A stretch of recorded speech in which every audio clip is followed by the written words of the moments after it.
Hey guys, this is Robert Sells with another word from the Lord. And this one is actually coming from Numbers, the 13th chapter. And it's pretty much kind of the whole chapter. We're going to jump around a little bit, but there's a couple of things I believe the Lord wants you to see. And, we can go here. Now, this is the account of when Moses sent out the 12 spies to look at the land that God had promised them. All right, so the Lord told Moses to go ahead and send out these 12 spies. And the 12 spies represented one representative from each of the nations. All right, so these people went out and they looked at the land, and they were there for over a month. So when they come back, here's the report that they gave.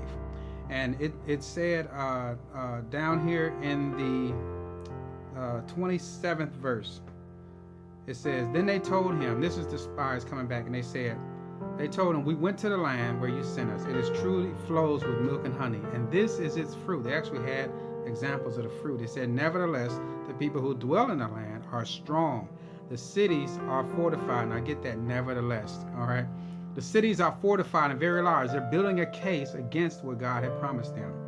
Moreover, we saw the descendants of Anak there. The Amalekites dwell in the land of the south. The Hittites, the Jebusites, and the Amorites dwell in the mountains. Now they're going through this whole story, right, of how great these people are when God already promised them this land.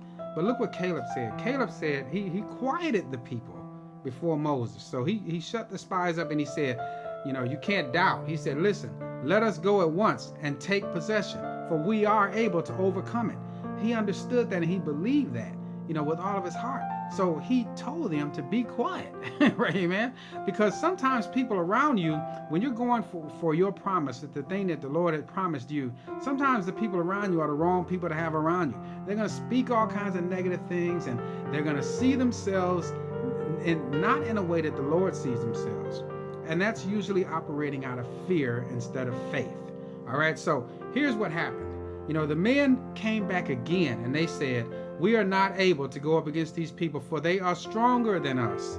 And they gave the children a bad report of the land. So now the children of Israel are upset, right, because they gave this bad report.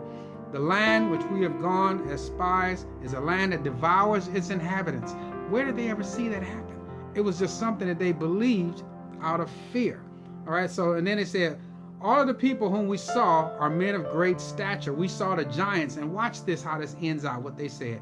We were like grasshoppers in our own sight, and so were we in their sight. So now, here's what happens when you allow fear to conquer your faith. When you allow fear to be the motivating factor for everything that you do, what ends up happening is, not only you begin to see yourself as not able to do it because you're looking at it in your own might and not through the strength of what the Lord has promised you, that he has already given you. All right. You begin to look at it in your own might. But in addition to that, now you believe that other people actually see you as less than who you really are. And they never even said a word to you. They didn't even know these people were there. Amen. That's what happens when you allow faith to conquer your fear. All right. So what we need to do is we need to replace fear with faith. Because the Bible says God has not given us a spirit of fear, amen, but a spirit of power, love, and a sound mind. So now, if we know that, if God promised you something, then why are you operating in fear? Because fear immobilizes you. It stops you from moving forward in the things that God has promised you. And even if someone brings back proof, like these spies did, brought back proof of the land that was flowing with milk and honey, even though they brought back proof, they still did not believe. The people who brought the proof back didn't believe that they were able to take that land. So your promise can be great. It can be small. Whatever it is that the Lord promised you, if you actually believe that you're not going to get it, guess what? You're not going to get it. Because in order to get the promises of God, it takes faith over fear. And you have to respond every time with faith. Everything that comes up against you, faith.